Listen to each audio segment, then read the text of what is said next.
നമ്മൾ പലപ്പോഴും നോക്കുമ്പോൾ മനുഷ്യന് ഭയങ്കര പ്ലാനുകളാണ്. മനുഷ്യൻ നമുക്ക് നമ്മളെക്കുറിച്ച് തന്നെ, എനിക്ക് എൻ്റെതായ ഒരു പ്ലാന് കാണും. എല്ലാ മനുഷ്യനും അതുണ്ട്. ഓരോ പ്ലാന് നമ്മളങ്ങ് അതങ്ങനെ ചെയ്യാം, ഇതിങ്ങനെ ചെയ്യാം എന്ന് നമുക്ക് നമ്മളെക്കുറിച്ചൊരു പ്ലാന്, നമ്മുടെ ചുറ്റുമുള്ള അച്ഛനും അമ്മയ്ക്കും സഹോദരങ്ങൾക്കോ മറ്റുള്ളവർക്കോ നമ്മളെക്കുറിച്ചൊരു പ്ലാന്.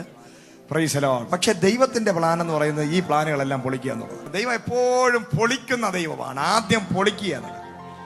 ഹല്ലേലൂയ. നമ്മുടെ എല്ലാ പ്ലാനും, നമ്മുടെ എല്ലാ ചിന്താഗതികളും, നമ്മുടെ എല്ലാ ലൈഫ് സ്റ്റൈലുകളും, നമ്മുടെ സ്റ്റാൻഡേർഡിൽ നിന്നുകൊണ്ട് നമ്മൾ ചിന്തിച്ചു കൂട്ടുന്ന, ആഗ്രഹിച്ച് കൊണ്ടുപോകുന്ന എല്ലാ കാര്യങ്ങളും പൊളിക്കുന്നതാണ് ദൈവത്തിന്റെ പരിപാടി. സ്തോത്രം. മോവാബിയ സ്ത്രീയായ രൂത്തിന്റെ ജീവിതത്തിൽ ദൈവം ചെയ്തത് വലിയ അത്ഭുതമാണ്. അവളെ സംബന്ധിച്ച് നവോമിയുടെ മകനെ കല്യാണം കഴിച്ച് തലമുറയായിട്ട് ജീവിക്കാന്ന് വിചാരിച്ചു. പക്ഷെ പെട്ടെന്ന് പ്ലാൻ പൊളിഞ്ഞു പോയി.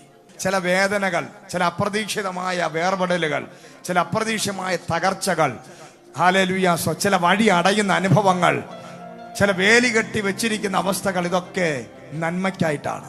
നിന്നെ ഒരു രാജകീയ വംശം നിന്റെ അകത്ത് നിന്ന് പുറത്തു വരുവാൻ, ഒരു വാഗ്ദത്ത സന്തതി നിന്റെ അകത്ത് നിന്ന് പുറത്തു വരുവാൻ, നീ ജാതീയ മേഖലകളിൽ ജീവിച്ച നിന്നെ, ജാതിയായിരുന്ന നിന്നെ ഒരു ദൈവഭവനത്തിനകത്ത് ബോവസിന്റെ അടുക്കൽ കൊണ്ടുവന്നിട്ടുണ്ടെങ്കിൽ, ആ വയലിനകത്ത് കയറ്റിയിട്ടുണ്ടെങ്കിൽ, നിന്റെ പ്ലാനുകൾ പൊളിയാൻ പോവുകയാണ്.